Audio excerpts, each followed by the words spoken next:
الرجیم بسم اللہ الرحمن الرحیم وما محمد الا رسول قد خلت من قبله الرسل افإن مات او قتل انقلبتم على اعقابكم ومن ينقلب على عقبيه فلن يضر الله شيئا وسيجزي الله الشاكرين۔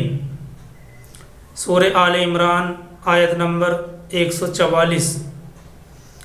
وما محمد الا رسول، اور محمد تو ایک رسول ہی ہیں، اور محمد تو صرف ایک رسول ہی ہیں۔ قد خلت من قبلہ الرسل، یقیناً گزر چکے ان سے پہلے بہت سے رسول۔ قد خلت من قبلہ الرسل، گزر چکے ان سے پہلے بہت سے رسول۔ افإن مات او قتل انقلبتم علی اعقابکم، پھر کیا اگر ان کا انتقال ہو جائے، یعنی رسول کا، پھر کیا اگر ان کا انتقال ہو جائے، او قتلا، یا ان کو شہید کر دیا جائے، تو کیا تم پھر جاؤ گے الٹے پاؤں؟ وَمَن يَنْقَلِبْ عَلَىٰ عَقِبَيْهِ، اور جو کوئی پھر جائے گا الٹے پاؤں، فَلَن يَضُرَّ اللَّهَ شَيْئًا، تو ہرگز نہ بگاڑے گا اللہ کا کچھ بھی۔ اور وَسَيَجْزِي اللَّهُ الشَّاكِرِينَ، اور اللہ ثواب دے گا شکر گزاروں کو۔ محمد تو صرف ایک رسول ہی ہیں، گزر چکے ان سے پہلے بہت سے رسول۔ پھر کیا اگر ان کا انتقال ہو جائے یا ان کو شہید کر دیا جائے، تو کیا تم الٹے پاؤں پھر جاؤ گے؟ اور جو کوئی پھر جائے گا الٹے پاؤں تو ہرگز نہ بگاڑ سکے گا اللہ کا کچھ بھی، اور اللہ ثواب دے گا شکر گزاروں کو۔ اور آیت نمبر 145 اللہ تعالیٰ فرماتے ہیں، وَمَا كَانَ لِنَفْسٍ أَن تَمُوتَ إِلَّا بِإِذْنِ اللَّهِ كِتَابًا مُؤَجَّلًا وَمَن يُرِدْ ثَوَابَ الدُّنْيَا نُؤْتِهِ مِنْهَا وَمَن يُرِدْ ثَوَابَ الْآخِرَةِ نُؤْتِهِ مِنْهَا وَسَنَجْزِي الشَّاكِرِينَ۔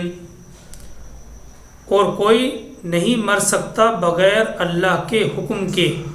وَمَا كَانَ لِنَفْسٍ أَن تَمُوتَ إِلَّا بِإِذْنِ اللَّهِ، کوئی مر نہیں سکتا بغیر اللہ کے حکم کے۔ کتابًا مؤجلہ، لکھا ہوا ہے ایک وقت مقرر۔ اور جو کوئی دنیا کا بدلہ چاہے گا ہم اس کو دنیا ہی سے دیں گے، اور جو کوئی آخرت کا بدلہ چاہے گا ہم اس کو اسی میں سے دیں گے، اور ہم ثواب دیں گے احسان ماننے والوں کو۔ یہ آپ کے سامنے دو آیتیں ہیں، آیت نمبر 144 اور آیت نمبر 145۔ اس آیت یعنی آیت نمبر 144 میں یہ بات بیان کی گئی ہے کہ اگر رسول اللہ صلی اللہ علیہ وسلم انتقال کر جائیں یا ان کو شہید کر دیا جائے تو کیا تم الٹے پاؤں پھر جاؤ گے؟ اگر کوئی شخص ایسا کرتا ہے تو اسلام کا کچھ نہیں بگاڑ سکے گا، اپنا ہی نقصان کرے گا۔ اصل میں یہ آیات بھی غزوہ احد سے ہی متعلق ہیں، کیونکہ ان واقعات کو کئی وجہوں سے، غزوہ احد کے جو واقعات ہیں ان واقعات کو کئی وجہوں سے خاص اہمیت حاصل ہے۔ یہی وجہ ہے کہ قرآن کریم نے سورہ آل عمران کے 4-5 رکوع میں مسلسل غزوہ احد کے پیش آنے والے حالات اور واقعات کو بیان کیا ہے۔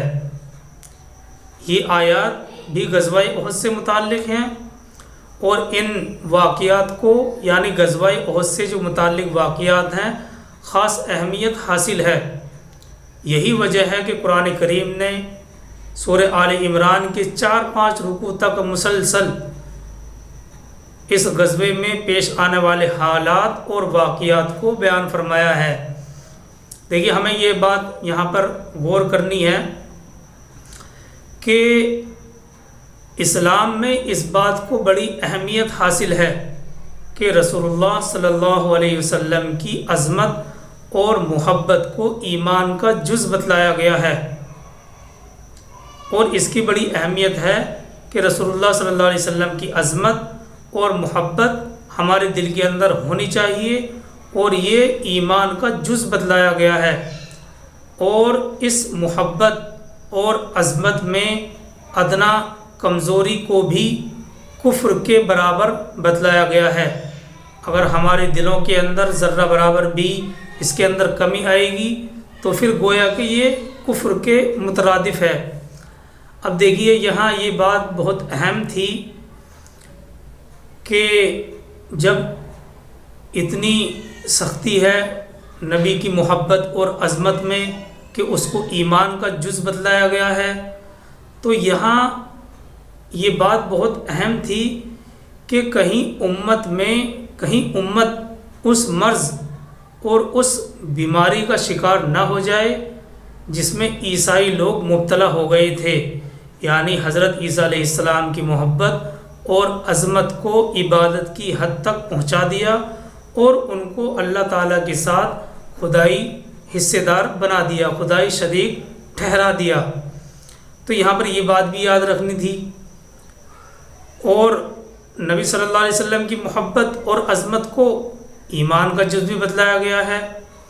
تو غزوہ احد کی عارضی شکست کے وقت جب کسی نے یہ افواہ پھیلا دی تھی کہ حضور صلی اللہ علیہ وسلم کی وفات ہو گئی ہے، تو صحابہ پر جو کچھ گزری اور گزرنی چاہیے تھی اس کا اندازہ کرنا بھی ہر شخص کے لیے آسان نہیں۔ اس کا اندازہ وہی شخص لگا سکتا ہے، اس بات کا اندازہ وہی شخص کر سکتا ہے جس کو صحابہ کی جانثاری اور عشق کا کچھ اندازہ ہو، جس کو یہ پوری طرح معلوم ہو کہ یہ وہ حضرات ہیں جنہوں نے سرکار دو عالم صلی اللہ علیہ وسلم کی محبت میں مال، اولاد اور اپنی جانیں اور سب کچھ گوا دینے کو دنیا کی سب سے بڑی سعادت، دنیا کی سب سے بڑی نعمت سمجھا، اور عمل سے صرف سمجھا ہی نہیں بلکہ عمل سے اس کا ثبوت بھی دیا۔ دیکھیے صحابہ اکرام سرکار دو عالم صلی اللہ علیہ وسلم سے جو محبت کرتے تھے، اپنی مال، اپنی جان، اپنی اولاد سے بھی زیادہ محبت تھی۔ اب اس بات کا اندازہ لگایا جا سکتا ہے کہ ان عاشقوں کے کانوں میں، یعنی صحابہ اکرام کے کانوں میں جب یہ خبر پڑی ہوگی تو ان کے ہوش اور حواس کا کیا عالم ہوگا، خاص طور پر جب کہ میدان جنگ گرم ہو اور فتح کے بعد شکست کا منظر آنکھوں کے سامنے ہو، صحابہ کے پاؤں اکھڑ رہے ہیں۔ اس عالم میں وہ ہستی بھی جو ساری کوششوں کا نتیجہ تھی اور جس سے صحابہ اکرام کی ساری امیدیں جڑی ہوئی تھیں وہ بھی الگ ہو جائے، تو اس بات سے اندازہ لگایا جا سکتا ہے کہ ان عاشقوں کے کانوں میں جب یہ آواز پڑی ہوگی تو ان کے ہوش اور حواس کا کیا عالم ہوگا۔ تو کیونکہ صحابہ اکرام جانثار کرنے والے تھے اور نبی صلی اللہ علیہ وسلم سے بہت زیادہ محبت کرنے والے تھے، بلکہ ان کو تو یہ بھی گوارا نہیں تھا کہ نبی صلی اللہ علیہ وسلم کے پاؤں مبارک میں ایک کانٹا بھی چبھ جائے۔ واقعہ مشہور ہے نا، انہوں نے کہا تھا کہ میں تو اس بات کو بھی گوارا نہیں کر سکتا کہ نبی صلی اللہ علیہ وسلم کے پاؤں مبارک میں کانٹا بھی چبھے۔ ابو سفیان نے تعجب سے کہا تھا کہ بھئی یار یہ کیسی محبت ہے کہ جان پر جان جا رہی ہے، جان کی پرواہ نہیں ہے، اور کہہ رہے ہیں کہ میں اس بات کو بھی گوارا نہیں کر سکتا کہ نبی کے پاؤں مبارک میں کانٹا بھی چبھے۔ تو یہ طبعی نتیجہ یہی ہونا تھا کہ صحابہ اکرام کی ایک بھاری بھرکم جماعت مایوس ہو کر میدان جنگ سے ہٹنے لگے۔ تو کیونکہ نبی صلی اللہ علیہ وسلم سے محبت کیا کرتے تھے، جیسے ہی کانوں میں یہ آواز پڑی تو ہوش باختہ ہو گئے، ہوش و حواس ختم ہو گئے۔ دیکھیے اس موقع پر صحابہ کرام کے صرف قدم ڈگمگائے تھے، اور اسلام سے پھر جانے کا ذرہ برابر بھی کوئی شک اور وسوسہ ان کے دلوں میں نہیں آیا تھا۔ میدان جنگ سے صرف قدم ڈگمگائے تھے، اور اسلام سے پھر جانے کا کوئی شبہ اور وسوسہ ان کے دلوں میں نہیں آیا تھا۔ لیکن اللہ تبارک و تعالیٰ نے صحابہ کرام کو ایسی ڈانٹ لگائی جس میں محبت بھی شامل تھی، اور اللہ سبحانہ و تعالیٰ اپنے رسول کے صحابہ کو ایسی پاکیزہ فرشتہ صفت جماعت بنانا چاہتے ہیں جو دنیا کے لیے عمل کا نمونہ بنے، اس لیے ان کی چھوٹی سی لغزش کو بھی بہت سخت قرار دیا گیا۔ یہی وجہ ہے کہ یہاں پر اللہ تبارک و تعالیٰ نے یہ سخت الفاظ بیان کیے ہیں۔ اللہ تعالیٰ فرماتے ہیں وَمَا مُحَمَّدٌ إِلَّا رَسُولٌ، اور محمد صرف ایک رسول ہی ہیں، قد خلت من قبلہ الرسل، گزر چکے ہیں ان سے پہلے بہت سے رسول، افإن مات، پھر اگر یہ انتقال کر جائیں یا شہید کر دیے جائیں تو کیا تم الٹے پاؤں پھر جاؤ گے؟ وَمَن يَنقَلِبْ عَلَىٰ عَقِبَيْهِ فَلَن يَضُرَّ اللَّهَ شَيْئًا، اور جو الٹے پاؤں پھر جائے گا اللہ کا ہرگز نہ بگاڑ سکے گا اللہ کا کچھ بھی۔ وَسَيَجْزِي اللَّهُ الشَّاكِرِينَ، اور اللہ تعالیٰ شکر گزاروں کو ثواب دے گا۔ دیکھیے یہاں پر یہ بات بھی یاد رکھنے کی قابل ہے کہ صحابہ کو میدان جنگ چھوڑنے پر ایسا خطاب کیا گیا ہے جیسے اسلام چھوڑنے پر کیا جاتا ہے۔ صحابہ اکرام کو مخاطب کر کے اللہ تبارک و تعالیٰ نے ایسا خطاب کیا ہے جیسا کہ اسلام کے چھوڑنے پر کیا جاتا ہے، اور سخت ڈانٹ کے ساتھ اس بنیادی مسئلے پر تنبیہ کی گئی ہے کہ دین، عبادت، حفاظت اور جنگ صرف اور صرف اللہ کے لیے ہے جو ہمیشہ زندہ اور قائم ہے۔ اللہ تبارک و تعالیٰ نے سخت ڈانٹ کے ساتھ اس بنیادی مسئلے پر بھی تنبیہ فرما دی ہے کہ دین، عبادت، حفاظت اور جنگ صرف اللہ کے لیے ہے، اور اللہ کی ذات ہمیشہ زندہ اور قائم ہے۔ اگر بالفرض والمحال یہ خبر صحیح بھی ہوتی کہ حضور صلی اللہ علیہ وسلم کی وفات ہو گئی ہے تو بہرحال ان کو تو ایک دن یہ ہونا ہی ہے۔ اس پر ہمت ہار بیٹھنا اور دین کے کام کو چھوڑ دینا یہ صحابہ اکرام کی شایان شان نہیں۔ اللہ تعالیٰ بتلانا یہ چاہ رہے ہیں کہ اگر بالفرض والمحال یہ خبر درست بھی ہوتی، صحیح بھی ہوتی کہ حضور صلی اللہ علیہ وسلم وفات پا چکے ہیں تو بہرحال ان کو تو ایک نہ ایک دن جانا ہی ہے۔ اس پر ہمت ہار بیٹھنا اور دین کا کام چھوڑ دینا یہ ان حضرات کی شایان شان نہیں۔ اس لیے اللہ تعالیٰ نے ارشاد فرما دیا وَمَا مُحَمَّدٌ إِلَّا رَسُولٌ قَدْ خَلَتْ مِن قَبْلِهِ الرُّسُلُ، محمد ایک رسول ہی تو ہیں، مطلب خدا تو نہیں ہے، آپ سے پہلے بہت سے رسول گزر چکے ہیں۔ اگر آپ کی وفات ہو جائے یا آپ کو شہید کر دیا جائے تو کیا تم الٹے پاؤں پھر جاؤ گے؟ اور جو کوئی الٹے پاؤں پھر جائے گا وہ اللہ کا کچھ نہیں بگاڑے گا، اور اللہ تعالیٰ ثواب دے گا شکر گزاروں کو۔ دیکھیے اس آیت میں تنبیہ فرما دی گئی اللہ تعالیٰ کی جانب سے کہ رسول اللہ صلی اللہ علیہ وسلم تو ایک نہ ایک دن اس دنیا سے رخصت ہونے والے ہیں، آپ کے بعد بھی اس امت کو ثابت قدم رہنا ہے۔ اس آیت میں بڑی تنبیہ یہ ہے کہ رسول اللہ صلی اللہ علیہ وسلم تو ایک نہ ایک دن اس دنیا سے رخصت ہونے والے ہیں، آپ کے بعد بھی اس امت کو ثابت قدم رہنا ہے، کیونکہ دین، عبادت، حفاظت صرف اور صرف اللہ کی ذات کے لیے ہوتی ہے، اور اللہ کی ذات ہمیشہ زندہ اور قائم رہنے والی ہے۔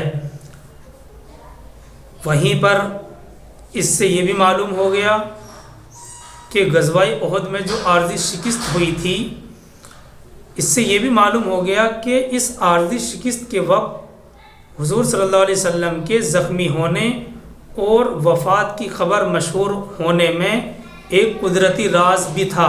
وہ یہ کہ آپ کے بعد جو حالات صحابہ کرام پر پیش آ سکتے تھے وہ آپ کی دنیاوی زندگی میں ہی ظاہر کر دیے گئے، تاکہ ان میں سے جو لغزش ہو اس کی اصلاح خود سرکار دو عالم صلی اللہ علیہ وسلم کی زبان مبارک سے ہو جائے۔ یہ ایک قدرتی راز ہے کہ آپ کے بعد جو حالات صحابہ پر پیش آ سکتے تھے وہ آپ کی دنیاوی زندگی میں ظاہر کر دیے گئے، تاکہ ان میں جو لغزش ہو اس کی اصلاح خود سرکار دو عالم صلی اللہ علیہ وسلم کی زبان مبارک سے ہو جائے، اور آئندہ کے لیے جب یہ وفات کا واقعہ سچ مچ پیش آئے تو یہ عاشق رسول صحابہ کرام کی جماعت کسی طرح سے ہمت نہ ہار بیٹھے۔ تو یہ ایک قدرتی راز تھا جو اللہ تبارک و تعالیٰ نے دنیا ہی کے اندر نبی صلی اللہ علیہ وسلم کی زندگی ہی میں بتلا دیا کہ اگر اللہ کے نبی صلی اللہ علیہ وسلم دنیا سے چلے جائیں، رخصت ہو جائیں یا شہید کر دیے جائیں تو تم الٹے پاؤں نہیں پھرو گے، بلکہ تم رسول کے مشن کو اور آگے بڑھاؤ گے۔ دیکھیے یہ یہاں تک تو یہ آیت کی تفسیر ہے، اس کے ضمن میں جو باتیں آ سکتی تھیں وہ آپ کے سامنے رکھ دی گئیں۔ اب دیکھیے آگے ضمنی طور پر ہمیں یہ بھی غور کرنا چاہیے کہ آئندہ زمانے میں ہوا بھی کچھ ایسا ہی تھا۔ آپ صلی اللہ علیہ وسلم کی وفات کے بعد جب نبی صلی اللہ علیہ وسلم کی وفات ہوئی اس وقت بڑے بڑے صحابہ کے ہوش خراب ہو گئے تھے، تو حضرت عمر رضی اللہ تعالیٰ عنہ تو تلوار لے کے نکل گئے تھے کہ کسی نے اگر یہ کہا کہ محمد صلی اللہ علیہ وسلم وفات پا چکے ہیں تو میری تلوار ہوگی اور اس کی گردن ہوگی۔ تو بڑے بڑے صحابہ آئندہ زمانے میں جب نبی صلی اللہ علیہ وسلم کی وفات کے وقت بڑے بڑے صحابہ کے ہوش خراب ہو گئے تھے، تو حضرت ابو بکر صدیق رضی اللہ تعالیٰ عنہ نے اسی قسم کی قرآنی آیتوں کی تلاوت کر کے لوگوں کو سمجھایا، اور الحمدللہ ثم الحمدللہ صحابہ کرام سنبھل بھی گئے تھے۔ سورہ زمر آیت نمبر 30 میں اللہ تعالیٰ فرماتے ہیں، سورہ زمر آیت نمبر 30، اِنَّكَ مَيِّتٌ وَإِنَّهُمْ میتون، کہ آپ کو بھی موت آنی ہے اور ان کو بھی مرنا ہے۔ لفظی ترجمہ تو ایسے ہی ہوگا، انک میتون، آپ کو بھی موت آنی ہے اور ان کو بھی موت آنی ہے۔ دیکھیے سرکار دو عالم صلی اللہ علیہ وسلم، ہم آپ کے سامنے صرف وہی باتیں رکھتے ہیں جن کا عام طور پر اتفاق ہوتا ہے، جن باتوں پر تمام علماء اکرام کا اتفاق ہوتا ہے۔ آپ کی وفات ربیع الاول کے مہینے میں سن 11 ہجری میں ہوئی اور 632 عیسوی تھی۔ 2021 چل رہا ہے، یہ 632 عیسوی کو ہوئی۔ سرکار دو عالم صلی اللہ علیہ وسلم کی وفات ربیع الاول کے مہینے میں سن 11 ہجری میں، یعنی ہجرت کے 11ویں سال، اور عیسوی 632 عیسوی کو ہوئی۔ پاکیزہ روح کو آپ کے جسم میں اس وقت تک رہنے کی ضرورت تھی جب تک کہ شریعت مکمل نہ ہو جائے اور لوگوں کا تزکیہ نہ ہو جائے۔ پاکیزہ روح کو آپ کے جسم میں اس وقت تک رہنے کی ضرورت تھی جب تک کہ شریعت مکمل نہ ہو جائے اور لوگوں کا تزکیہ نہ ہو جائے۔ حجۃ الوداع کے موقع پر یہ فرض بھی ادا ہو چکا ہے۔ توحید کو مکمل کر کے اور اخلاق کے اصول کو قائم کر کے عرفات کے میدان میں سرکار دو عالم صلی اللہ علیہ وسلم نے اعلان فرما دیا تھا۔ سورہ مائدہ آیت نمبر 3 میں ہے الیوم اکملت لکم دینکم واتممت علیکم نعمتی ورضیت لکم الاسلام دینا، کہ آج کے دن میں نے تمہارے لیے دین کو مکمل کر دیا اور اپنی نعمتیں مکمل کر دی، پوری کر دیں۔ اور اسی طرح سورہ نصر کا نازل ہونا، اذا جاء نصر اللہ والفتح، سورہ نصر کا نازل ہونا خاص صحابہ کرام کو حضور کی وفات کے قریب ہونے کی اطلاع دے چکا ہے۔ اور یہ بات تفسیر صحیح بخاری سورہ نصر سے ثابت ہے۔ بڑے بڑے صحابہ کو پتہ چل گیا تھا جب سورہ نصر نازل ہوئی کہ اب نبی صلی اللہ علیہ وسلم سے جدائیگی کا وقت آ گیا ہے۔ یہ بات تفسیر صحیح بخاری سورہ نصر سے ثابت ہے۔ دیکھیے صحیح بخاری کتاب الجنائز میں ہے کہ حجۃ الوداع کے موقع پر تمام مسلمانوں اور صحابہ کو اپنے دیدار سے مشرف فرمایا سرکار دو عالم صلی اللہ علیہ وسلم نے، اور ان کو حسرت کے ساتھ وداع کیا۔ نبی صلی اللہ علیہ وسلم نے حجۃ الوداع کے موقع پر اپنا دیدار عام کرایا صحابہ اکرام کو، اور ان کو ایک حسرت کے ساتھ وداع کیا۔ اور مزے کی بات یہ ہے کہ یہی غزوہ جس کا بیان چل رہا ہے، غزوہ احد، شہدائے احد یعنی جو لوگ احد میں شہید ہو گئے تھے، 8 سال کے بعد آخری دفعہ ان کو بھی اپنی زیارت کروانا نبی صلی اللہ علیہ وسلم نے مناسب سمجھا۔ چنانچہ حضور صلی اللہ علیہ وسلم اسی زمانے میں ان کی قبروں پر تشریف لے گئے اور احد کے شہیدوں کے لیے دعائے خیر فرمائی، اور اس طرح ان کو الوداع کیا جس طرح سے اپنے زندے رشتہ داروں کو الوداع کہا جاتا ہے۔ اس کے بعد سرکار دو عالم صلی اللہ علیہ وسلم نے ایک خطبہ دیا جس میں ارشاد فرمایا کہ میں تم سے پہلے حوض پر جا رہا ہوں، اس کی وسعت اتنی ہے جتنی کہ اعلیٰ سے جحفہ تک ہے۔ مجھ کو تمام دنیا کے خزانوں کی کنجی دی گئی ہے۔ اللہ کے نبی صلی اللہ علیہ وسلم نے فرمایا مجھے اس بات کا خوف نہیں ہے کہ تم میرے بعد شرک کرو گے، مجھے اس بات کا خوف اور اندیشہ نہیں ہے کہ تم میرے بعد شرک کرنے لگو گے، لیکن ہاں اس بات کا خوف ہے، اس بات کا اندیشہ ہے کہ تم دنیا میں مبتلا نہ ہو جاؤ اور اس کے لیے آپس میں خوریزی نہ کرنے لگو، تو پھر اسی طرح ہلاک ہو جاؤ گے جس طرح تم سے پہلے قومیں ہلاک ہو چکی ہیں۔ راوی کہتا ہے کہ یہ آخری دفعہ میں نے رسول اللہ صلی اللہ علیہ وسلم کو خطبہ دیتے ہوئے سنا۔ تو کیونکہ اس ضمن میں نبی صلی اللہ علیہ وسلم کی وفات کا واقعہ آ چکا ہے، تو انشاءاللہ کل تھوڑی سی اس کے اوپر روشنی ڈالی جائے گی۔ اللہ تعالی ہم سب کو عمل کی توفیق عطا فرمائے۔ اللہ تعالیٰ فرماتے ہیں وما محمد الا رسول، اور محمد صرف رسول ہیں، قد خلت من قبلہ الرسل، گزر چکے ہیں ان سے پہلے بہت سے رسول، یا تو کیا اگر یہ انتقال کر جائیں یا ان کو شہید کر دیا جائے تو کیا تم الٹے پاؤں پھر جاؤ گے؟ ومن ينقلب على عقبیہ، اور جو الٹے پاؤں پھر جائے گا اللہ کا نہ بگاڑ سکے گا کچھ بھی، اور اللہ تعالیٰ احسان کرنے والوں کو بدلہ دیں گے، ثواب دیں گے۔ سبحان اللہ و بحمدہ، سبحانک اللہم و بحمدک، ونشہد ان